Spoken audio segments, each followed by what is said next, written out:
He is one among 10, a body of counselor who give wise counsel to the servant general. He is a full-timer. Thus, brothers and sisters, he is mission ready. He is full of wisdom. I got the privilege to have one-on-one talk with him like every year since the split. Every year, nandito siya, nag-uusap naman kami matagal. And it's a privilege. I learned from him. He's very young, but he's full of wisdom. His service now is, before is taking care or coordinator of the servants of or the singles for family and life. Now he is taking care or coordinating of the WWP. Brothers and sisters, let's welcome our brother, Pat Oconer. Thank you, Chair. It's an honor to be introduced that way. I always felt short of those kind words that you have shared to us this tonight. I thank the Lord for this wonderful opportunity to be here. It's always a blessing to come here. It's always an experience to look forward to whenever I go here. And I think whenever we go to the United States, our U.S. mission trip is never complete without passing New Jersey. It's always should be. We should always come here.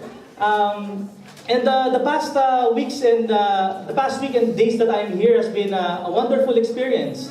And I always look forward to going to the U.S. not because of the food that you eat or not because of the experiences that I would get, but it's actually experiencing Jesus to the many people that I meet every single day of my life, doing mission work here. And I always look forward on seeing friends and people that I have known for many years, and seeing old and new friends coming together. But more than anything else, it is actually seeing people come together and sharing and recognizing the mighty God in their life.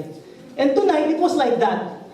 When we come together, we worship the Lord. It brings that commonality in us, that we belong to the same God, that we recognize the same Lord, that we adore the same Father that we are always grateful for. And I was actually reminded of the many things that God is actually doing whenever we come to the Lord in worship. Last year, the Lord gave us Job 37. Job 37 speaks about the Almighty God. He has reminded us that we have a great God in our midst. We are reminded that not only He is great, but He is righteous and He is just.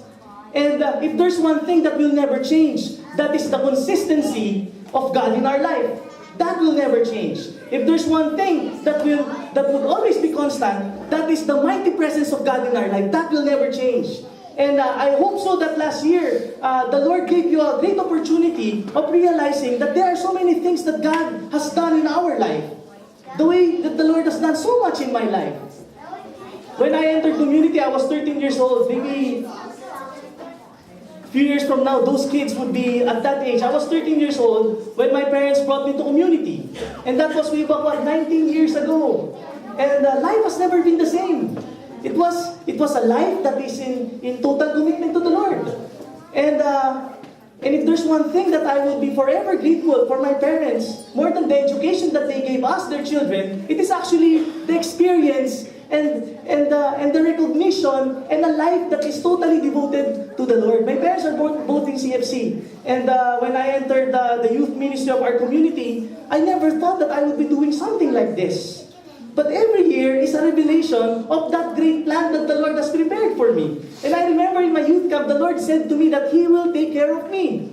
I will take care of you. I will provide for you. I will bring you to places and to opportunities and experience that you never experienced, that you never thought you would experience. And last year, the Lord gave me a huge year of realization and realizing of the many things that God has actually done in my life. But this year is even greater. Because Isaiah 49 verse 5 speaks about the strength that we find in God.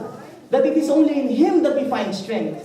Sometimes I wonder, why is it 30 years ago, or we are celebrating our 30th anniversary, and now the Lord is telling us that now I can be your strength. Sometimes I wonder, and even ask our leaders about it. Is it that because the past years, the Lord is not our strength? Of course not, because we have grown so much. I have grown so much. My relationship with my parents have grown so much. My relationship with my siblings have grown so much. My relationship with my wife have grown so much. My relationship with my daughter have grown so much through the years.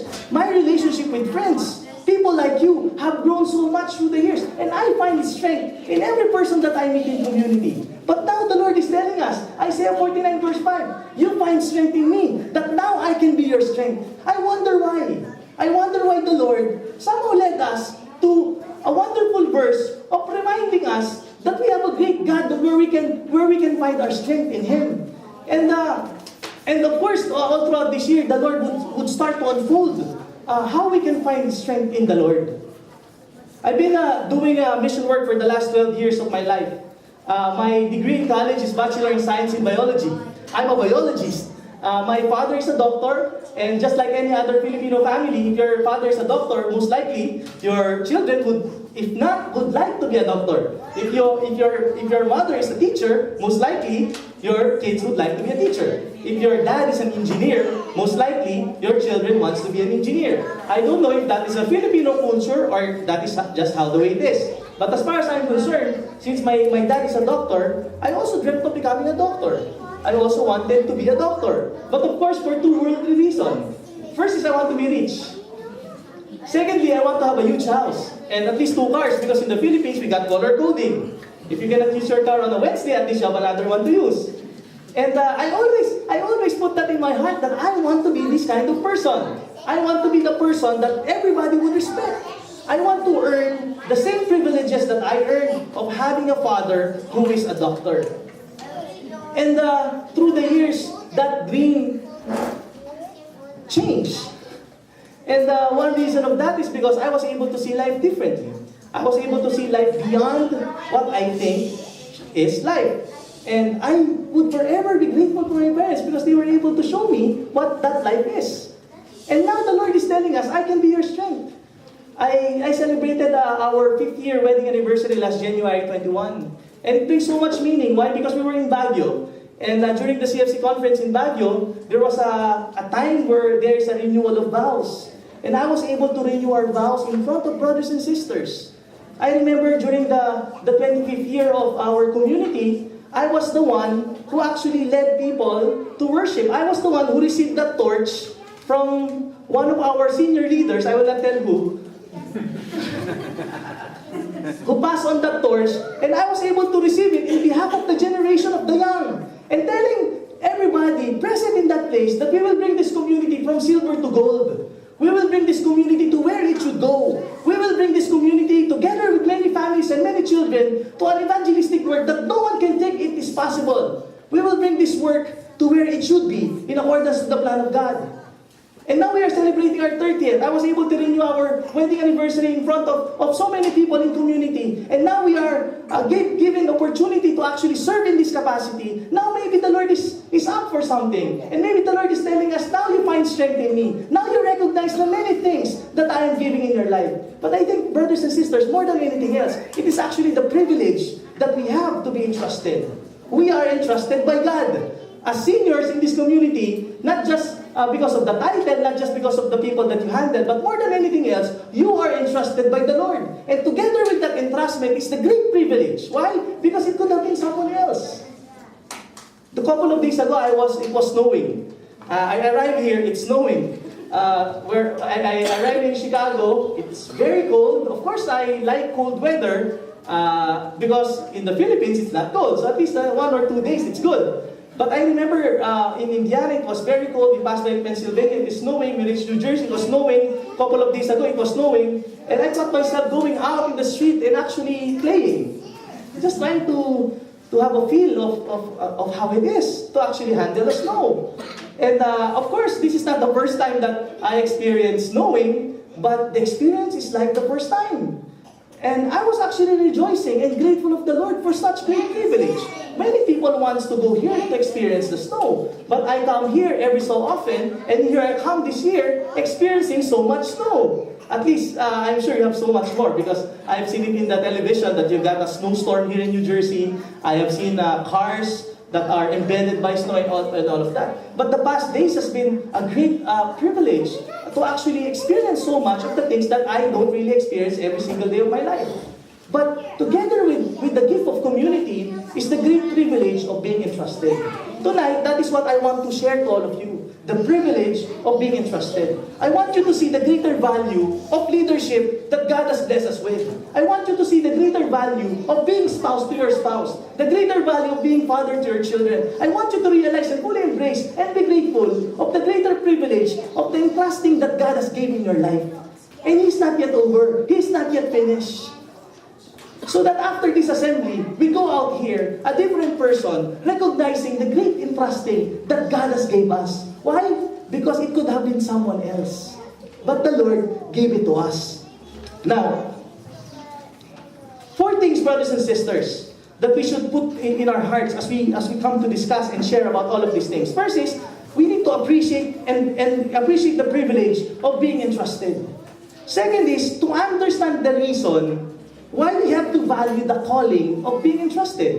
Why do I have to value being a household servant? Why do I need to value my service as a chapter servant? Why do I need to value my call as a missionary from the Lord? Third is for us to understand the bigger task ahead.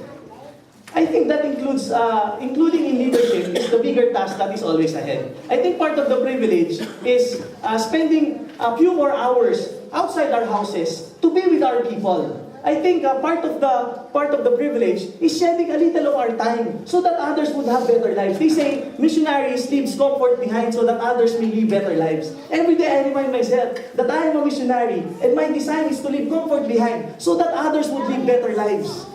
We are all household servants. We are all leaders of community. We are all missionaries. And our design is sometimes, if not all the time, to leave comfort behind so that others may live better lives. And of course, fourthly, is for us to fully embrace and fulfill our role as good shepherds.